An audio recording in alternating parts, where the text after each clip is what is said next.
to this episode of Trekkies right here on the Super Review Show, where all we do is host and star and talk about Star Trek, nothing but Star Trek right here on the Super Review Show. So there's that. Now, and for those who don't know, this is the first Star Trek show ever on YouTube. I've looked around personally for Star Trek shows, and I'm glad I could start the first one ever. So there's that.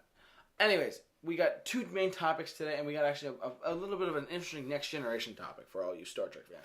So the two main topics include Star Trek Discovery, and then we'll jump over to the next generation, and that will do it for us after that. So here's the thing: Michelle Yeoh has joined the cast of Star Trek Discovery. She's the first cast member out of the gate, and I did my own video on this, but she actually is I did a little research. She's a very good actress, which is good, and she's of Asian descent.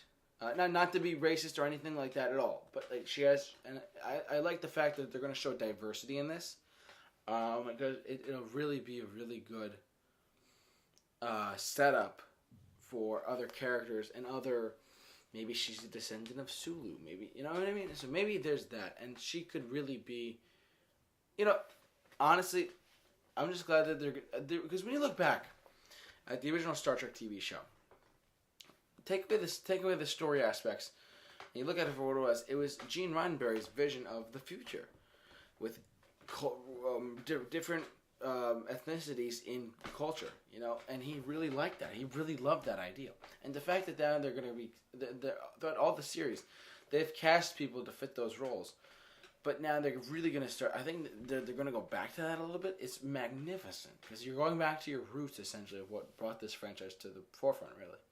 I'm glad she joined the cast. I'm really happy that she did, and I can't wait to see her in Star Trek Discovery. So there's that. Now, the second part I want to talk about with Discovery is that Netflix has now funded Star Trek Discovery. So Netflix is now funding Star Trek Discovery to actually keep it going in production. I think there's a little bit of an insider thing here with, because you have Netflix, which is making tons and tons and tons and tons and tons of money off shows, making deals with studios, saying, hey, we're going to do this. Netflix has money, okay? The fact that they're now funding this show, I think is great, and I think this could be the start of the wheels in motion of this show, fingers crossed, not only on CBS All Access, so you have to pay for it, but Netflix as well, so everyone can watch it. Bada bing, bada boom, right? How awesome is that? I think that's a very good idea, because if you have a Star Trek TV show on Netflix that just came out, that'd be great. Because people like me who don't want to pay for CBS All Access and want to see the show can watch the show. So I think that could be a very good thing, actually. Okay, so now those two Star Trek Discovery topics out of the way. Now let's get to something that I found very interesting by doing my scrolling through my newsfeed of Star Trek. So way back when in Star Trek in The Next Generation, when they were filming the Best of Both Worlds episode, where Picard gets, this is the nerdy part, where Picard gets sucked into the Borg and he becomes one of the Borg. Well, a news article came out that said that episode could have been more than 2 episodes. They said that they wanted to do 3 or 4 episodes, but then they were like, we don't have to crunch. Why don't we crunch it down and make it feel good that way, and then we don't have to jump over to 4 episodes. So, and I think that worked. I'm glad it worked out that way.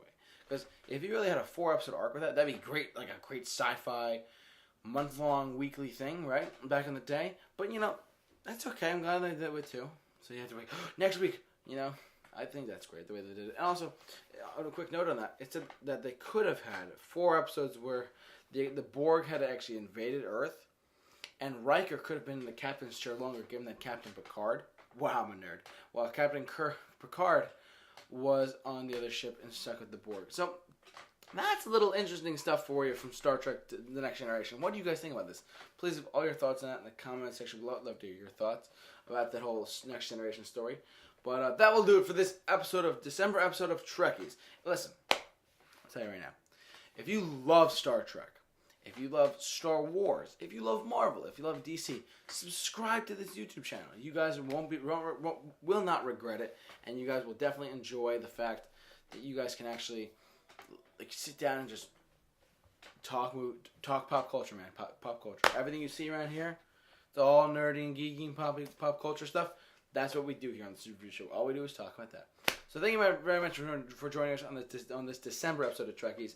And please keep it locked on the Super Review Show for all your Trekkies updates. J-Man, off to work, and live long and prosper. And have a Merry Christmas and Happy Holidays.